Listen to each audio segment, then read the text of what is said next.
Bonjour à tous. Pour cette nouvelle capsule vidéo, j'ai la chance d'avoir avec moi Maître Richard Damour de Fortier Damour Goyette. Richard est avocat fiscaliste et puis bien sûr également propriétaire de multilogement, quelqu'un que je connais depuis quelques années, que je respecte beaucoup. Donc Richard, peut-être introduire un petit peu.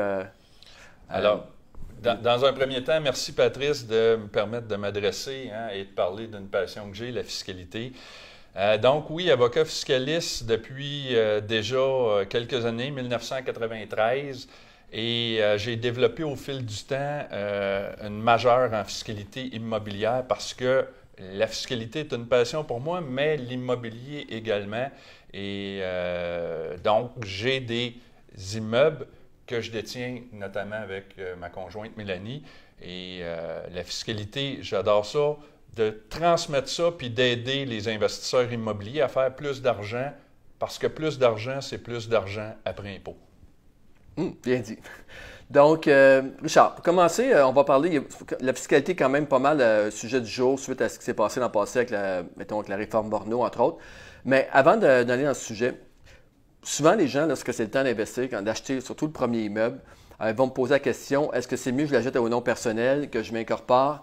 Souvent, ils vont penser par rapport que c'est selon le revenu de l'immeuble, selon la grosseur de l'immeuble, ou c'est plutôt question personnelle, est-ce qu'ils sont seuls, sont en partenariat. Donc, c'est quoi en gros les premiers conseils que tu peux donner aux gens? Dans un premier temps, moi, je regarde pour mettre en place une structure. Puis quand je parle de mettre en place une structure, c'est de créer des compagnies ou mettre en place des fiducies. Il faut avoir une raison pour le faire. Et là, il faut scinder en deux. Il y a la raison fiscale, puis il y a la raison légale. Donc, si on me pose la question d'un point de vue légal, il est certain que ma première réponse, si quelqu'un veut se protéger, oui, on va mettre en place des compagnies, mais ça ne vaut pas nécessairement la peine. Puis je dis tout le temps aux gens, est-ce que tu as déjà acheté une maison personnelle, toi, pour habiter? Puis ils me répondent tous oui. J'ai dit, est-ce que tu as eu peur des vices cachés? Ils me disent non. Bien, j'ai dit, ça n'a pas de différence au niveau multilogement. Donc, le côté légal, je le mets de côté rapidement, et là, ça dépend de la tolérance au risque de chacun. Ensuite de ça, il faut regarder d'un point de vue fiscal les revenus de la personne, la provenance des fonds, et c'est ça qui va venir nous déterminer si oui ou non on va mettre en place une compagnie. Parce qu'à la base, l'imposition de revenus passifs dans une compagnie va être plus élevée pour 90% des gens, parce que le taux d'imposition est à 50,57, alors que personnellement, c'est un taux escalatoire.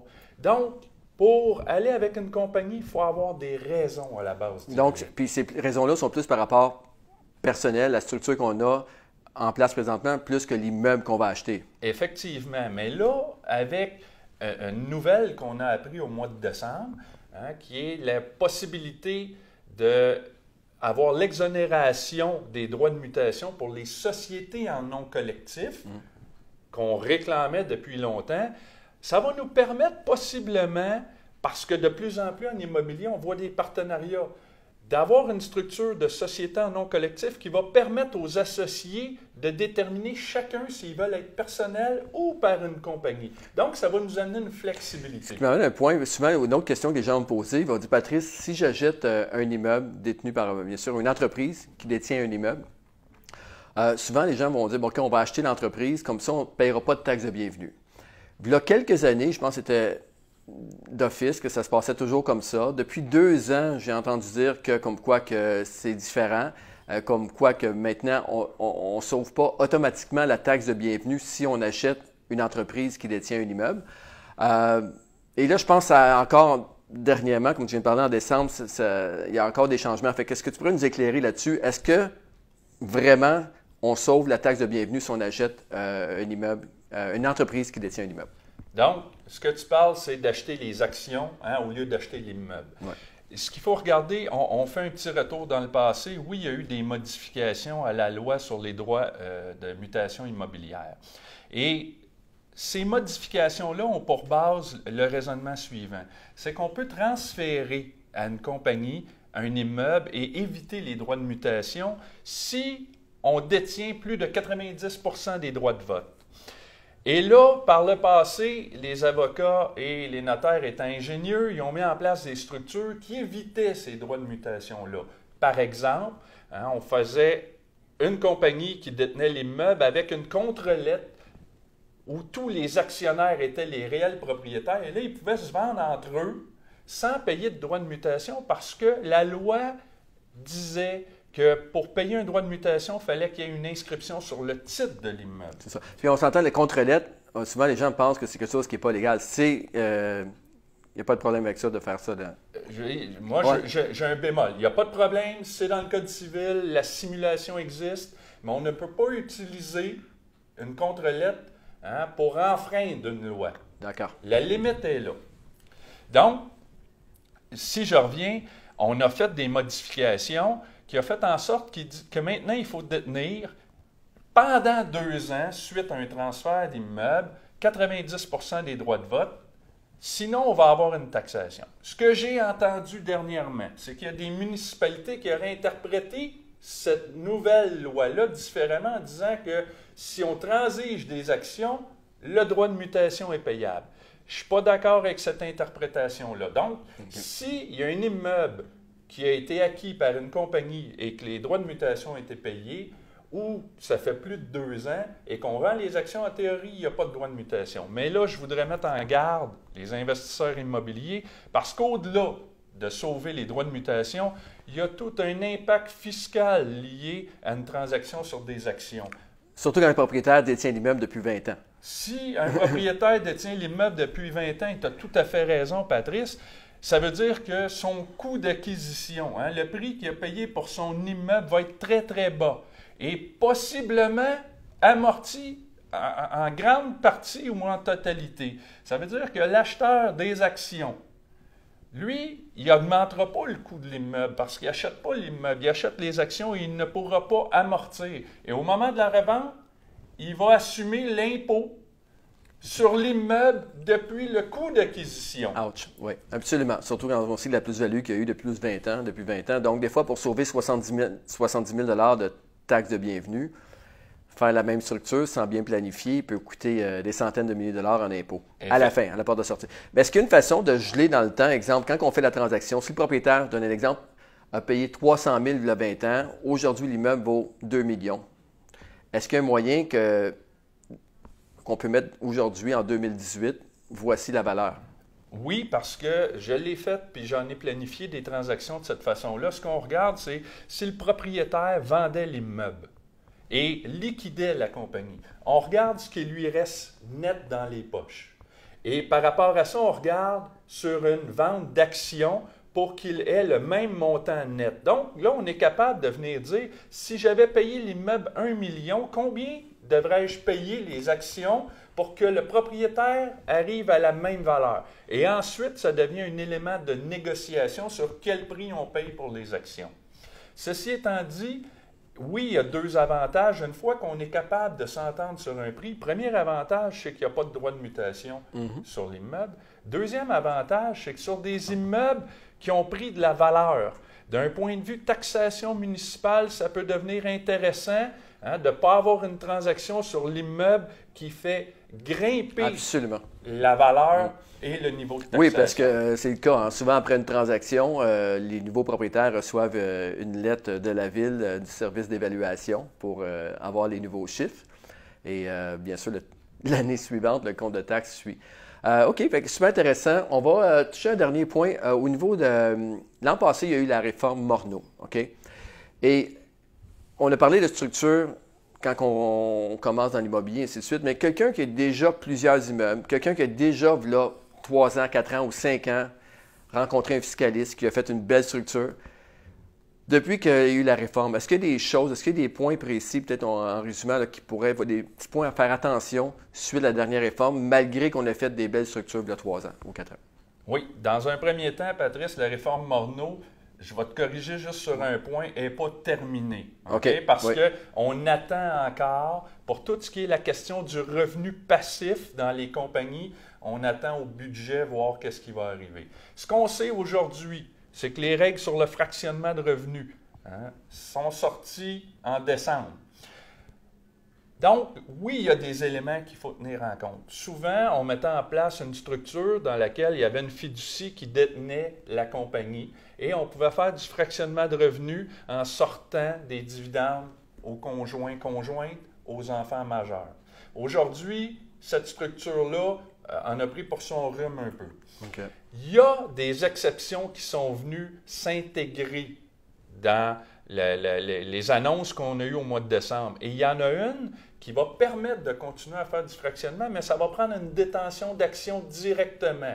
Donc, si on est en présence d'une fiducie, par exemple, bien, il va falloir s'interroger si on ne veut pas transférer des actions directement au conjoint-conjointe pour continuer ce fractionnement-là. Ça, c'est un des exemples.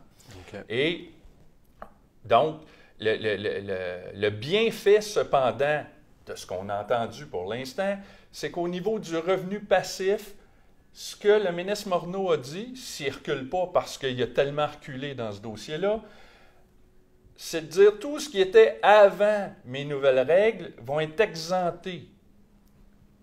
Des nouvelles règles au niveau de la surtaxation du revenu passif.